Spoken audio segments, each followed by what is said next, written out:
Okay, today we're going to make a molded leather case for my iPhone. It's the iPhone 10 Plus, I guess that would mean the big one. And I have a piece of Ipe here. I'm cutting it to the width. Now I'm cutting it to the thickness, and now I'm cutting it to the length. And I'm going to take it over to the sander and round the corners best I can, just by eye. This doesn't have to be super precise. And now I'm using the router to give myself that round over I needed. And this is going to give this piece of leather a nice molded shape. Now ultimately this wasn't coming out the way I hoped. You'll see it almost goes off the rails while I'm working on it just because it starts to get a little sloppy looking, but I recover in the end with a nice patina, and you'll see what I mean. Now I want to make an offset around that mold for the piece that's going to be the female. That's the male. And you see I just use that washer just to create an offset because I need to create a thickness between the positive and the negative parts of the mold that will actually make space for the leather. So that's why I made a little offset. I'm using about an 8-ounce piece of leather right now. Just using some files just to clean up the inside of that. And there you see the inside and the outside piece.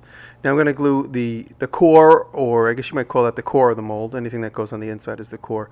And glued it to a piece of oak. Now all this is going to be under a lot of pressure. And this is partly why I felt like this was about to be a failure. I used these dowel rods and I nailed them in place with these copper nails. And now I'm making the pencil mold of this belt case. It's going to be on my belt. Now I use steel just so I can push that leather down between those rods. That's 3/8 inch dowel rods. And the dowel rods ultimately were made out of some crummy soft wood. I don't know what. I got it at the hobby shop.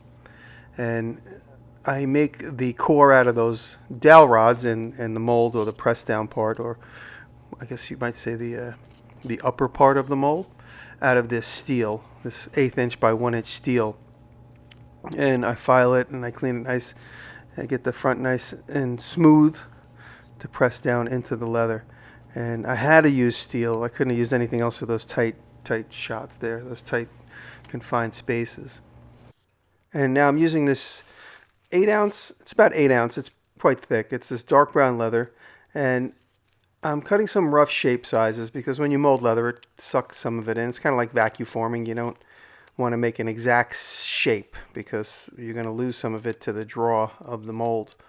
So you want to overdo the pieces you need. You got to keep them soaked.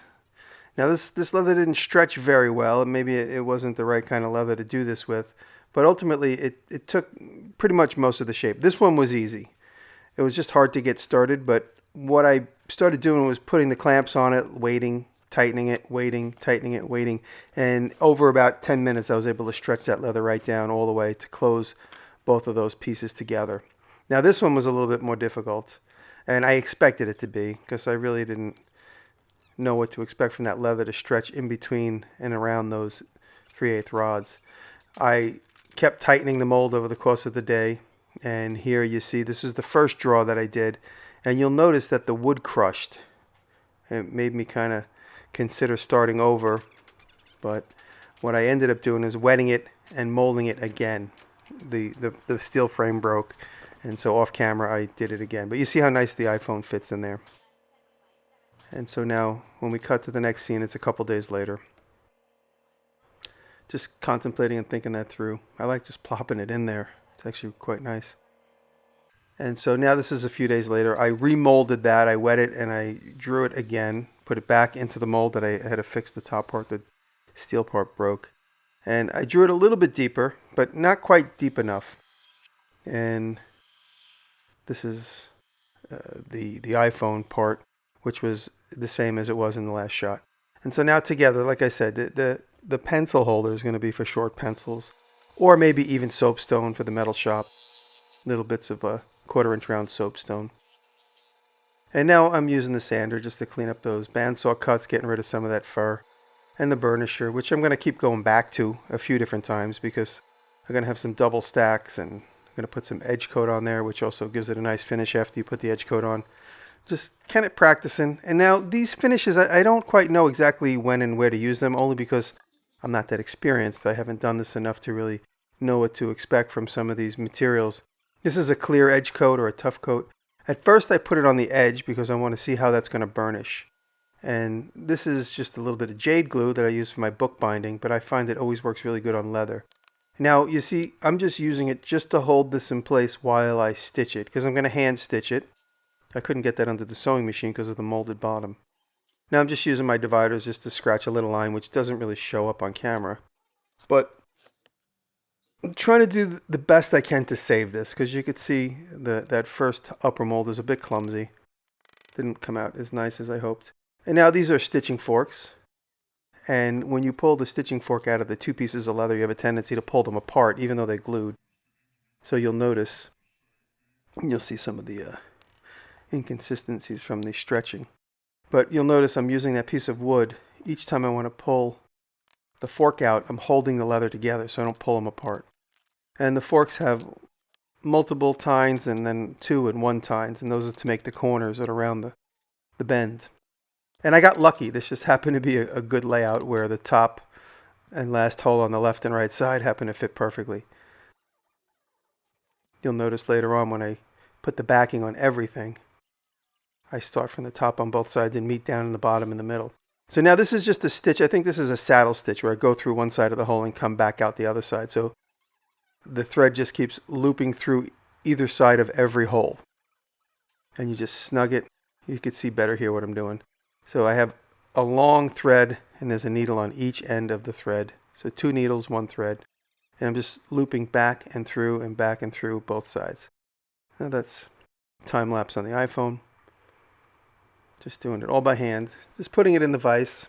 Makes life easy. And I'm contending with that molded shape. So I can't really clamp it all that tight. And I just tie it off in a good knot. And I just put a dab of CA glue on it to keep the knot from untying. Cut it really close, and then even off camera with a hammer, I just tap it a little bit against the steel, and it gets molded inside. Now I'm going back to the hide, cutting off a big enough piece, because now I have an imagined shape of what it's going to look like. I don't know exactly what it's going to look like just yet. Just want to make sure that this fits over there nicely. And using the iPhone just for spacer, because it needs to fit inside there. And I'm doing my trick again where I keep everything in place with my weights until the glue dries. Takes about 10 to 15 minutes for the glue to dry. And now the first thing I wanted to establish was the belt loop holes. Now there's obviously belt loop hole cutters, which I didn't happen to have. So I just used this hole punch, the top and bottom of the hole. And right now I just slit them. Ultimately I cut them completely through. But I kind of did a dry fit. I just wanted to see how and where that would fit on my belt. So off camera I did a quick dry fit and then went right back to just cutting the perimeter of everything. And I was about to bring it to the bandsaw, and then I just slowly started carving the shape that I thought would look good. And you can see here, this shape ultimately ended up being a lot simpler than I anticipated. I don't know what I thought, but that's obviously a nice simple shape. And I put the backer higher than the hole so that when you reach without looking, the phone will find that flap and slide down into the hole. Again, using the fork, and to make the corner, the round corner, I used the 2-prong. And you'll notice I came down one side, now I'm coming down the other side, where if I have an inconsistent hole, it would be in the middle on the bottom. Turns out it worked out perfectly again, but I didn't want to take my chances like I did on the first one, expecting to start at one side and go completely up around and end in a good spot on the other side. Now it's starting to come together. I'm starting to like it. Like I said in the beginning of this video, I wasn't 100% sure throughout the process where it was going to go. But I wanted to at least finish it and see what mistakes I could correct if I made it again. And I certainly do have some ideas if I was to make this again, or when I will make it again. One of them would be I'd probably eliminate the pen holder because it just came out a bit clumsy and a bit clunky. And I expected it to hold Sharpies, but it's definitely not going to be the case. And now here you see me slicing the belt loop holes. And then with a little sanding, some on, some off camera, getting those holes to fit in there even better. I sliced the other side as well. And now everything's connected. I'm just trying to sand up, get all those edges matched. And it's nice to be able to do that on the sander. And now this is that same clear edge coat, and I just paint the whole thing and I buff it up. I said, you know what, let me just see what happens, because I wanted to make it look aged. And now this is the dark edge coat, I actually put it on the edge and then I brushed it over the entire thing, and then I just burnished it in. I made a mistake there with my touch mark, as it bounced and I had a double stamp. So now I know next time never to put your touch mark on a piece of plywood. It should always be against a piece of steel. But ultimately it looks really good, I think. I'm happy with the net result, but the little bit of inconsistencies with the pen mold kind of annoy me. And to get the phone out easily, I put that little loop on there. And I think I need to put fat pencils in there so they snug in there. I did not stitch between the pencil holes because it just seemed like it was going to be too much. And now I tried it in a couple different spots, and this seemed to be the best spot, right on my hip, with my pant belt loop between the two loops on the leather backing. And I was able to do all that without looking, so it's in a comfortable spot. It's not too easy to sit and drive in a car, but when I'm in and around the shop in the daytime, I can keep my phone protected and have it on my body. Thank you for watching.